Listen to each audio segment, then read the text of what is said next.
Good afternoon on a stormy South Florida afternoon. I'm Rob with Ecofine Properties, and today I'm very excited to be joined by a guest that I met, oh man, I don't know, a few years back when I still worked for Channel 5. Did a diving story, which I love scuba diving. Did a diving story with this gentleman down in the Florida Keys at Low Key. I can never pronounce it correctly. Low Key Reef, and it was amazing. This man is such a wealth of knowledge, incredible wealth of knowledge. And if you didn't know it, the coral reefs, as you can see the video behind me, used to be so vibrant and the colors were so beautiful. And over the years, there's been such a toll taken on our coral reef system. And the man I'm about to introduce has spent his life researching the causes and why. Look at that behind me. I mean, you can see just the devastation done to our reefs. And we're going to talk about that devastation. And we're also going to talk about maybe some positives that have come out of this coronavirus. I know it's been a tough time for some and we've been quarantined to our homes, but we're going to find out if maybe this not being out so much on the water with boats has had a little bit of resurgence on our reef system and our ecosystem in general. So right now I'm going to throw it out to Suzanne Slate. She's a real estate agent here with Ecofine Properties. You've seen Suzanne before. And below us right here is Dr. Brian Lapointe. Hey, Brian, how are you? I'm doing well. Thank you, Rob. Good to see you again. Good to see you too. I was very excited to really bring you on because this is something that I'm not a native Floridian, but being down here is near and dear to my heart. I love scuba diving. I love, the beauty that we have that people can't see all the time underneath our water, but there has been things over the years that have caused some terrible things to happen to our reef system. So I'm going to let Suzanne take it away. Let's find out a little bit more, Suzanne, about Dr. Lapointe. Hi, Dr. Lapointe. It's such an honor to have you here. You're a celebrated person, so to have you on our little live show is really very special. So, but I just want to hope you don't mind if you just kind of share a little bit background and what you're working on. And Sure, Suzanne. Well, it's great to be with you too. And I'm from a very beautiful part of the world, Palm Beach County. I moved to West Palm Beach in 1960. Went to Palm Beach High School right there on the hill near City Place, back when it was a high school. And that's when I started diving and fishing, all around South Florida. But, my early trips to the Florida Keys were just dreamlike back in the 1960s when these coral reefs were vibrant, covered with living, healthy coral and just zillions of fish. It was just an amazing experience. And that's what attracted me to this career in marine science. I left, West Palm Beach. I went to Boston University for my undergrad, then took some gap years at Woods Hole Oceanographic on Cape Cod. And that's where, that was a life-changing experience for me, meeting some really big oceanographers there that trained me. And then I came back to Florida because I really missed Florida and diving in the water. And I knew I wanted to incorporate diving into my career. And I knew I wanted to work in and around Florida and the Caribbean. So I got my master's at the University of Florida, Environmental Sciences, and a PhD at University of South Florida in 1982. And then I got to move to the Florida Keys in 1982 and begin my career down here. And I really just came down here for about a 2-year position as a postdoc with Habor Branch. And we were a private nonprofit organization back then. But that little 2-year postdoc has turned into almost a 4-decade career working out of my home and lab here on Big Pine Key in the Florida Keys. are you in your home or are you on a boat right now? Well, it kind of looks like a boat, doesn't it? Yeah, it does. I'm actually in my home here, and I do a lot of work in the Caribbean. I brought back some beautiful mahogany from Belize. So my kitchen, I call it the galley because it looks like a yacht. It's solid mahogany. And yeah, well, thank you. I love sitting here and doing interviews. I'm doing a lot of Zoom interviews and meetings these days. And I just love being surrounded by the natural mahogany. I think I've followed you around because I'm from Cape Cod and I'm from Harwichport, but a lot of my friends are in Woods Hole, and I had a home in Jamaica for 35 years, and I was in Runaway Bay, which wasn't far from Discovery Bay. And we Right. hosted a lot of oceanographers that were studying there and some of the nightlife and different things. So, Oh, yeah. everybody moves here. Being an agent, people come from all over and they want to come to Florida because of the water, and the sunshine. Yeah. But I don't think they understand like Rob said, what's under the water. What are some things our local community need to know? Well, things are changing fast. Everyone now wants to live in Florida, right? Almost 1,000 people a day are moving to Florida. And I've been so happy in just recent years, since 2015, that the Florida Chamber of Commerce has actually approached me. They've been following my research, and they realize, as successful as we've been in Florida with our economy, real estate, in particular tourism, and realize that my research is bringing forward some very, very important information for policymakers. And that, unfortunately, too many times, misinformation gets out there, particularly these days on social media, and people get misinformed about what the real issues are. And so they came to me to really help educate Floridians about some of the pressing problems we have that really need the attention of our policymakers. And so I've been working on, for example, some of the problems in Lake Okeechobee. A lot of posts on social media, a few years ago when we began seeing algae blooms on the lake, thought it was all due to farmers on the south end of Lake Okeechobee.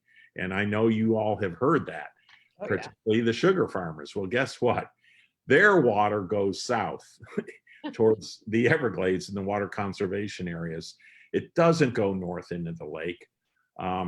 Over 95% of the water in Lake Okeechobee comes from the north.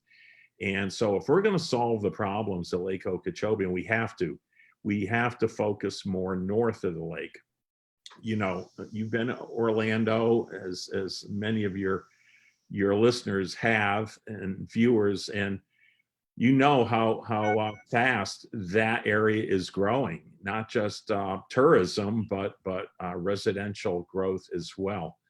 I think in 2018, we had 125 million tourists in Florida, and about 75 million were in the Orlando area. So, we're the #1 tourist destination in the world, and a big draw is our water resources. There is no other state in the nation that has water resources, biodiversity, and fishing like we do here in the state of Florida. But we all know we are having problems with our water. Algae blooms, the blue-green algae in the lake. We see these problems also down in the estuaries, the St. Lucie estuary, the Caloosahatchee. And that problem is not all coming from Lake Okeechobee. That's another misconception. A lot of people think, oh, it's all coming from the lake. But what our research shows, that we have now such urbanized estuaries, we have real sewage problems in those estuaries. So when you get seed algae in there, whether it's from the lake or not, it can bloom just because of the high levels of things like ammonium and phosphate that come from fertilizers and sewage in those estuaries. And that's why you've seen the horrific photos of those blooms in the St. Lucie estuary and Cape Coral, Fort Myers. But my work has mostly focused down here in the Florida Keys on what's happening to the coral reefs. And we're seeing some of my long-term Lukey video right now in the background play out. This is video I've been compiling going back, to the 1980s. You just saw those parrotfish, and here's some coral bleaching in 2014. I just published a story. This is some black band disease we're looking at right now You can see how it's killing the coral, and that coral is also bleached white, as you can see. That's because those corals have lost their symbiotic algae, what we call zooxanthellae. And what I've shown over 30 years is that this coral bleaching has occurred primarily when we have massive amounts of water coming off the mainland, carrying high amounts of nitrogen that stresses the coral. And over 30 years, we've shown algae blooms like the one we're seeing here on the reef, and the loss of living coral has been correlated with increasing nitrogen in the water. Okay, again, that's both from locally here in the Keys, from septic tanks. We had about 25,000 septic tanks, not to mention fertilizers and other sources of nutrients coming locally here, but also from the mainland.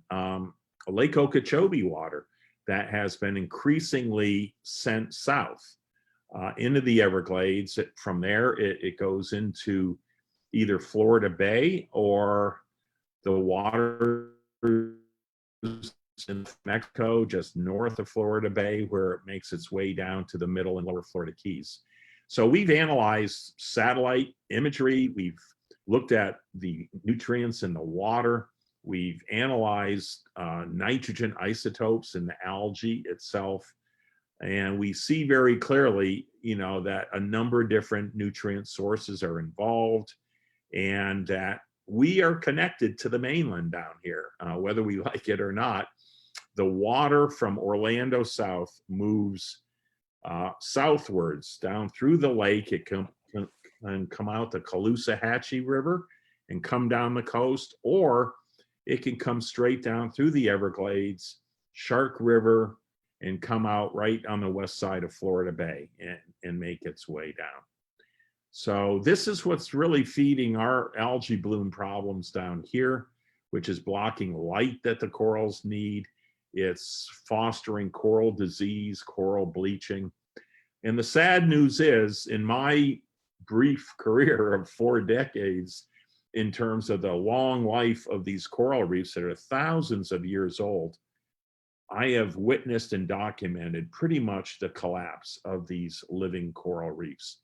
They have gone from, say 50, 60% living coral cover in the 1970s. They're now down to about 2% living coral right now. Wow. I mean, it is so, so sad. And Suzanne, you've seen this in Jamaica as well, right? Yes. On the fringing reefs, but this reef is 4 or 5 miles offshore, right? So there was more dilution, but regardless, over time, because of the massive amounts of water and nutrients we're talking coming from the Florida mainland, it has affected the entirety of the Florida reef tract at this point. What can be done, Dr. Lapointe? Like, what at this point, if, you know, can it be saved? Can it make a resurgence if things are handled properly? Can it come back? You know, studies in Hawaii and some small scale studies actually happening right now down in the island of Bonaire in the Caribbean, Southern Caribbean, are showing that once you cut off the supply of nutrients that are causing the problem, these reefs can rebound and come back. And we saw that in Kaneohe Bay, Hawaii, when the reefs were dying, being overgrown by algae due to a sewage outfall back in the 1960s and 70s. They got rid of that sewage outfall and the coral responded. It started growing, the algae went away. We're seeing that in Bonaire right now. I did a study for the Dutch government back between 2006 and 2008. And, you know, here's a case study where this island of Bonaire, many consider to be the diving mecca of the Caribbean, they have built an entire GNP out of scuba diving.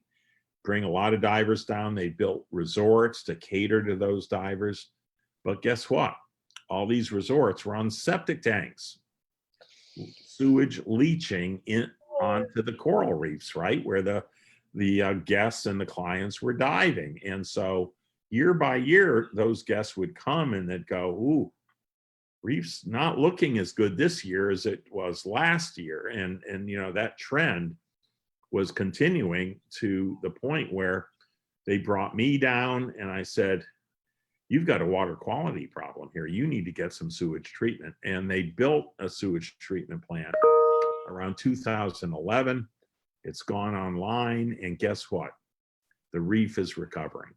Awesome. How long does that take to recover? Probably just like anything else. It's a minute. It seems like a minute where it dies, but how long does it take to bring it back?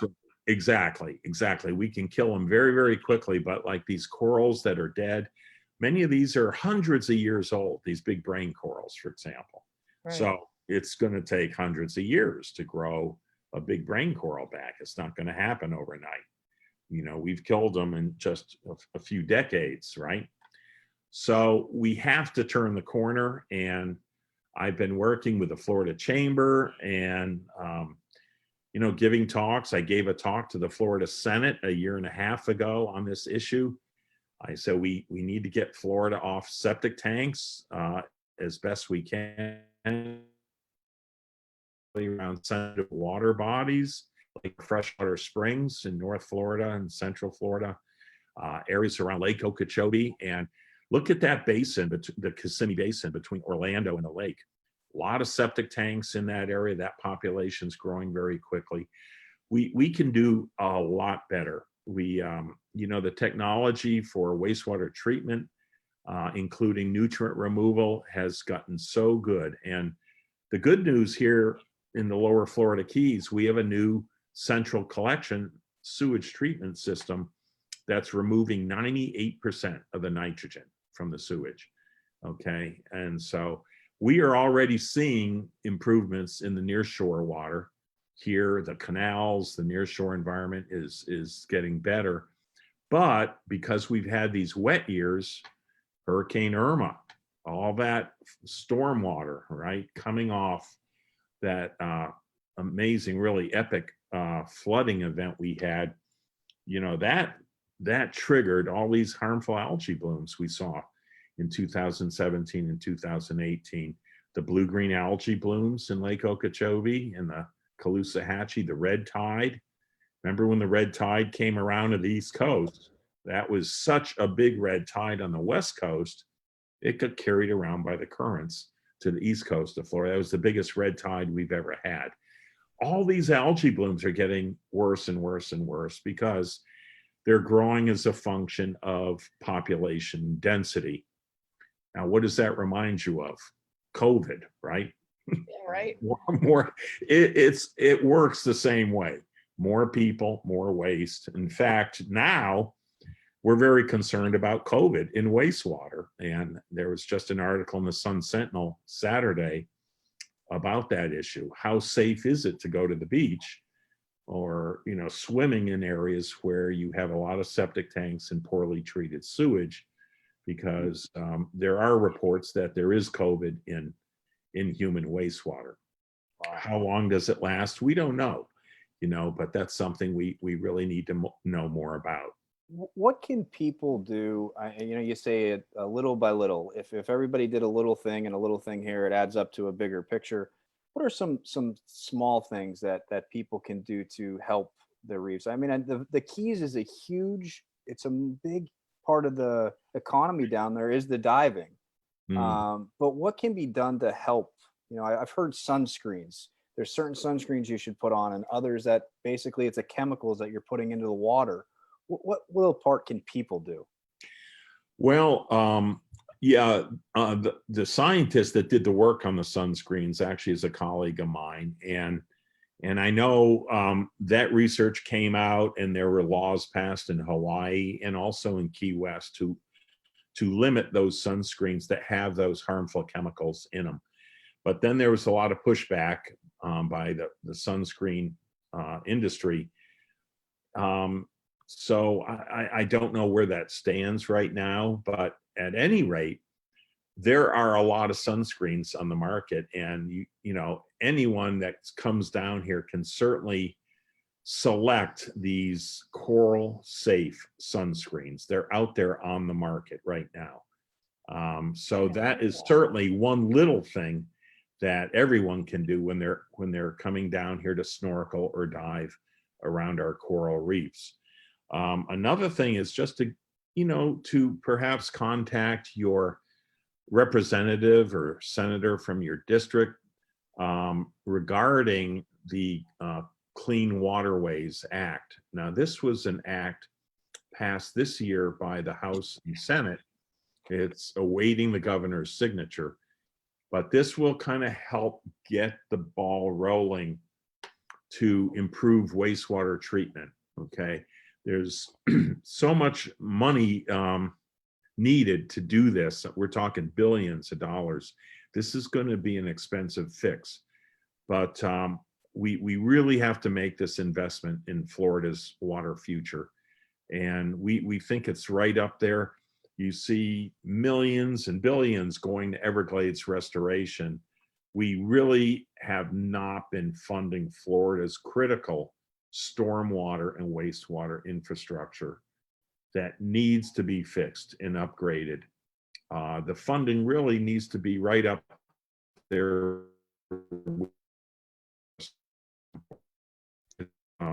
It's affecting so many people and industries in our economy at this point.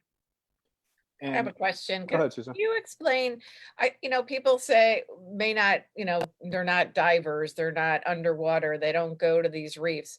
But if a reef dies and the waterways are deteriorating, like you're saying, I think they need to know, how is that going to affect them if they're not water people, but they live here? What happens above the water that people need to know when these are dying?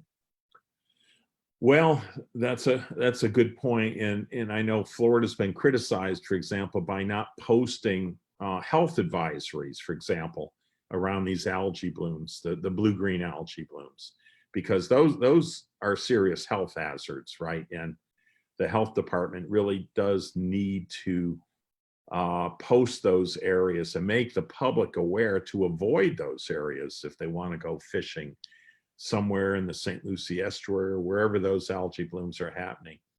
And the same thing for the reefs of the Florida Keys. The Tourist Development Council down here, they don't like bad news, about what's happening to the reefs. It's not good for attracting tourists, right? But people get down here and they become very disappointed, right? That why didn't someone tell them that the reefs weren't so healthy anymore? And actually, it has been out in Photos, the travel guide this past year, warning tourists. In fact, this is very interesting because they suggested that tourists take a break from the Florida Keys and give the Florida Keys a little bit of time to recover from the massive amounts of tourism we've seen in recent years. 5 million tourists a year the last several years. And particularly in response to the nitrogen issue I mentioned earlier from wastewater and other sources. It's like COVID, fewer people, there's going to be less of a human nitrogen impact or footprint on those reefs. I don't know how effective, a kind of a posting like that would have on tourism, but I think what we're seeing now because of COVID is a dramatic reduction in tourism down here. People normally would be bringing their boats down now, running in through the seagrass beds, churning them up, hitting the reefs, that's in itself is something, that everyone can do if they're coming down to a place like this. Really, get charts, really understand the waters that you're navigating through. These waters, even for locals, can be difficult at times to get around. We have so many shallow waters and hard bottom areas.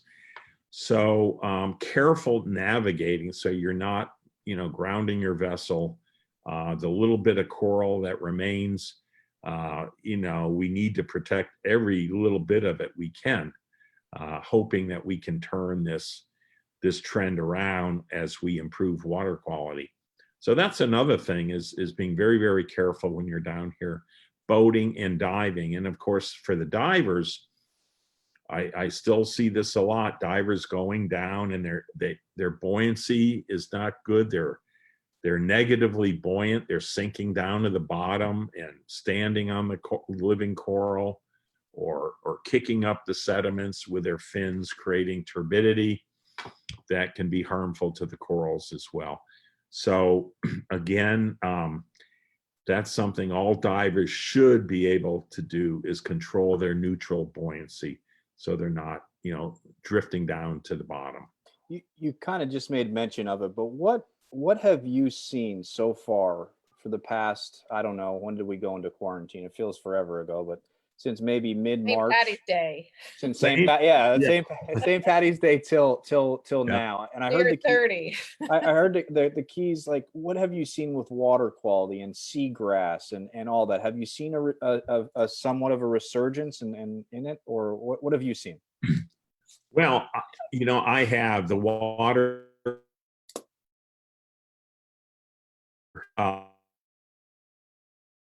And since March 17th, since St. Patty's Day, when the bars got shut down in Key West. I Repeat that remember one more that, time. You just that froze on us. Repeat that one Okay. more. Sorry. Go ahead. Yeah, we have seen really good water quality here in the Keys since mid-March, since the tourism got shut down here in the Keys. That was actually St. Patty's Day that the bars got shut down in Key West. Imagine that. Imagine that. But and this has been out on social media. It's been on the radio. Everyone has been talking about it. Down in Key West, of course, they're blaming the cruise ships for a lot of the problems down there with water quality. That we haven't seen the cruise ships since then.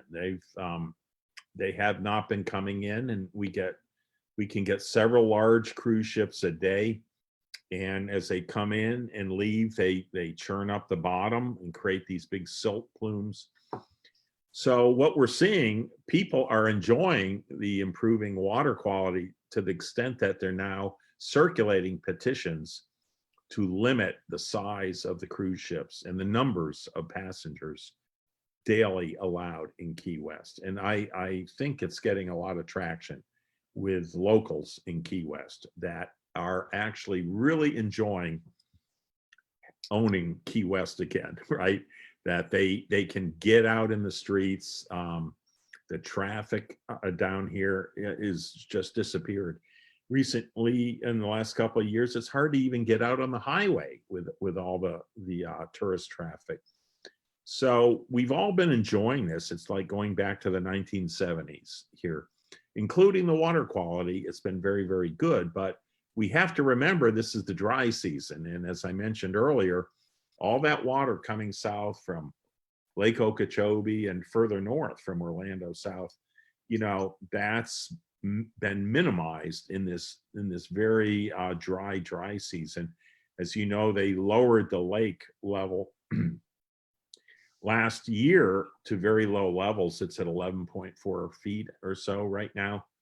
And so that, the Everglades have been on fire, parts of it, right? The big fires they've had in Dade County, parts of the Everglades, as a result of how dry it is. So as that water does not flow so much into Florida Bay, the algae blooms in Florida Bay have actually gotten better.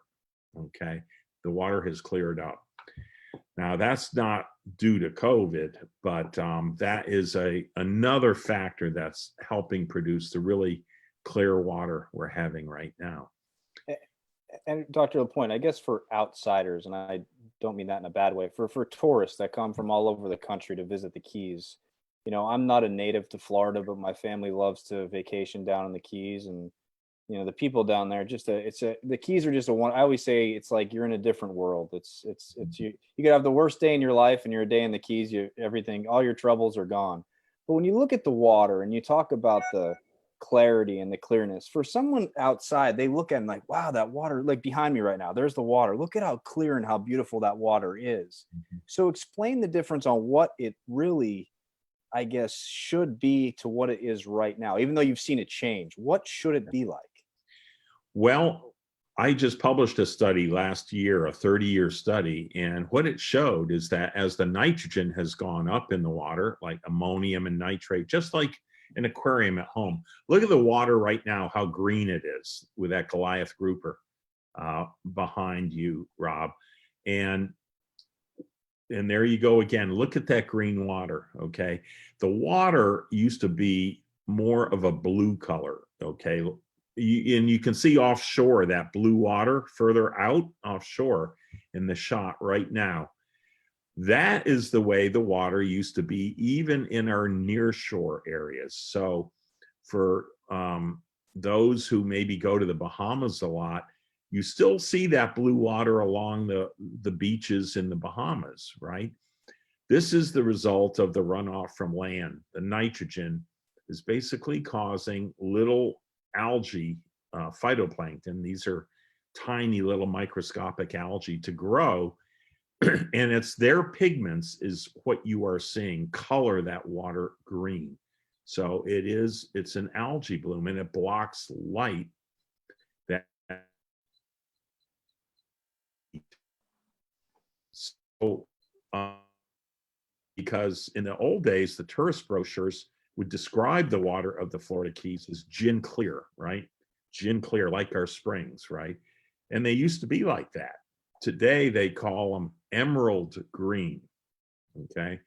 Because of the optical change. They have gone through a very significant optical change in recent decades.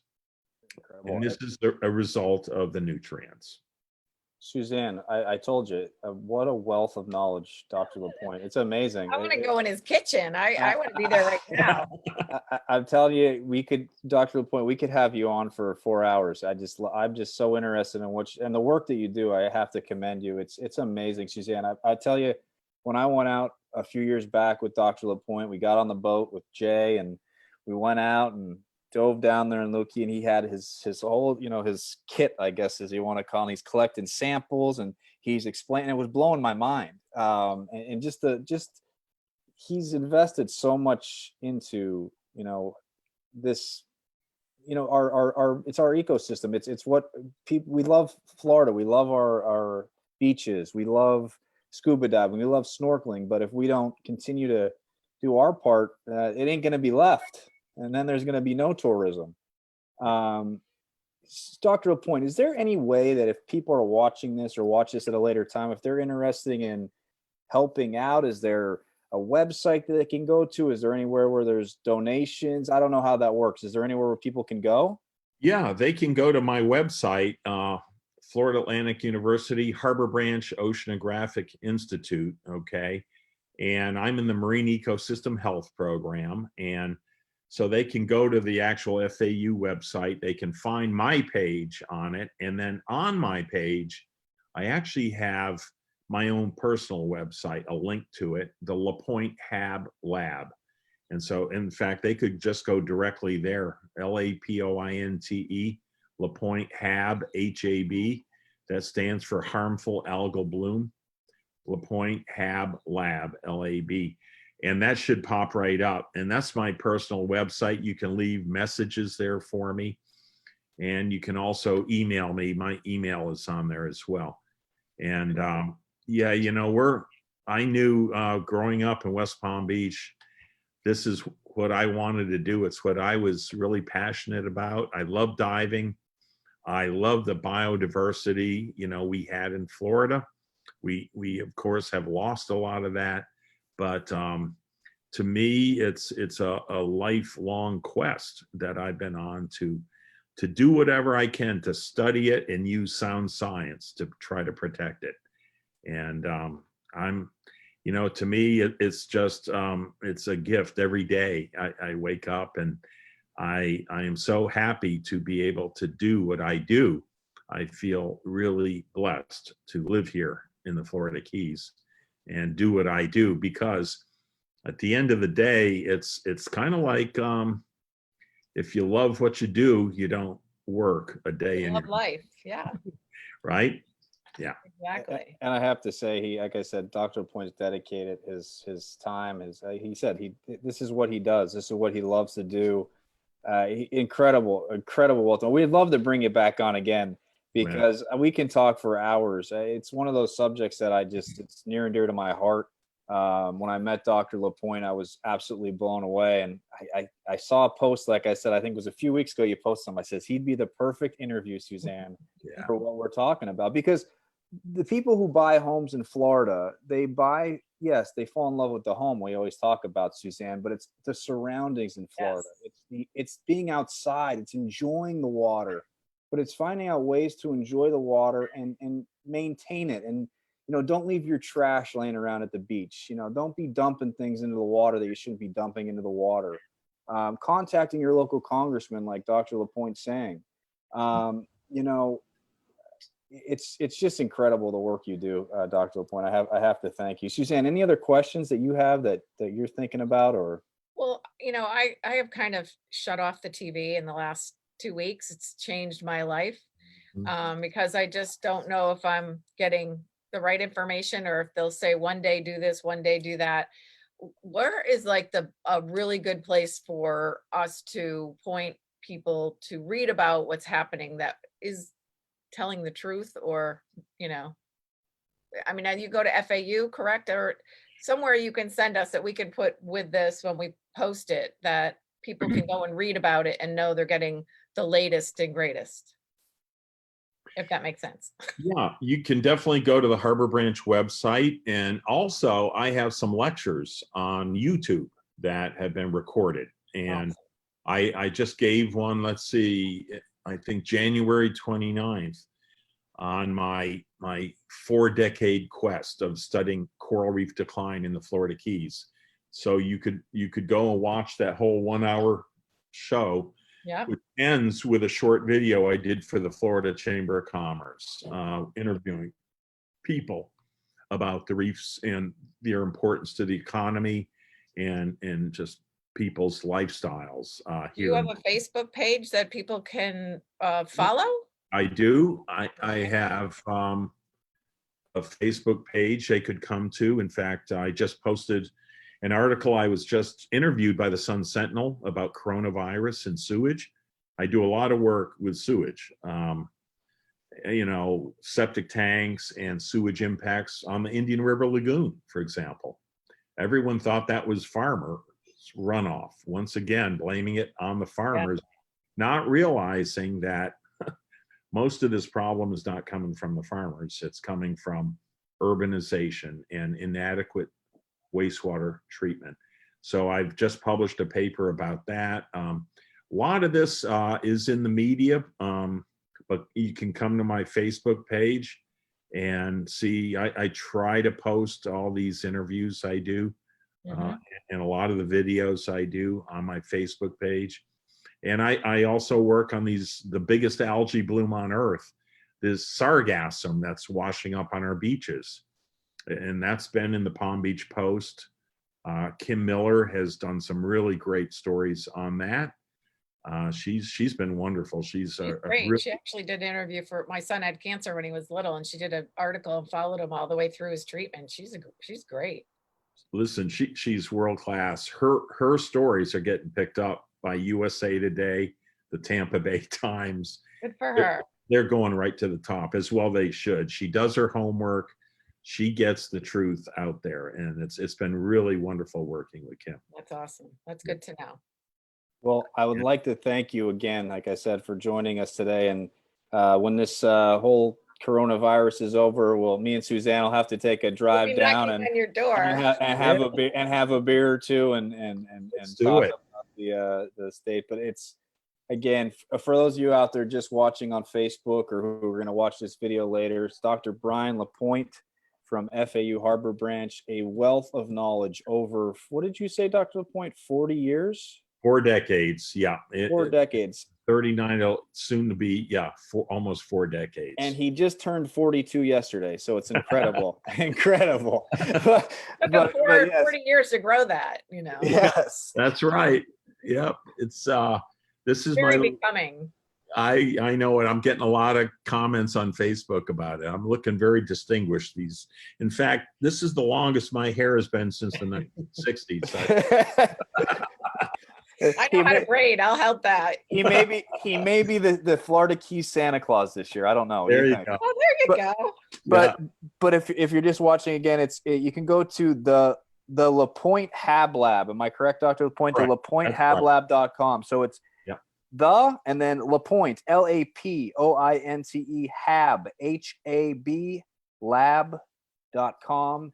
Check it out. Support Dr. Lapointe. I mean, what he's doing is incredible, trying to help save the coral reefs, making people, I guess, just more aware of what's going on. Because like Suzanne, like you said, if you're not down under the water and you're looking, and like I said, I'm looking at the water behind me right now. Most of my friends up in Pennsylvania would be like, wow, gorgeous, clear, beautiful.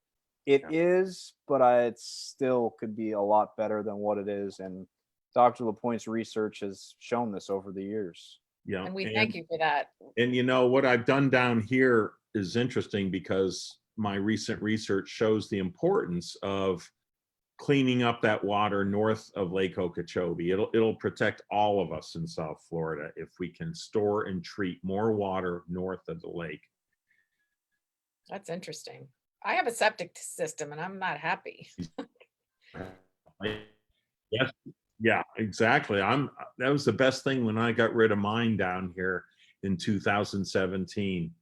My my canal, all these nearshore waters improved very, very quickly after we got off the septic tanks here. Yeah, we need to rally for that because I am within the municipality of Palm Beach Gardens. Yeah. There's 2 or 3 communities that have large lots with septic systems, and we really need to get rid of that. Yeah, we do. Absolutely. So thank you so very much. All. Thank you. Yeah, I want to thank you. Yeah, I want to thank you for coming on. And that's it for today. We got no more local businesses to preview, but tomorrow we'll be back with 3 local businesses in our community, helping preview more local businesses. And in case you missed it, check out this video with Dr. Lapointe. It'll be on our Facebook page. Wealth of knowledge. Thank you, Dr. Lapointe. Okay. Thank you, Suzanne, and have a great afternoon, everyone. Bye-bye.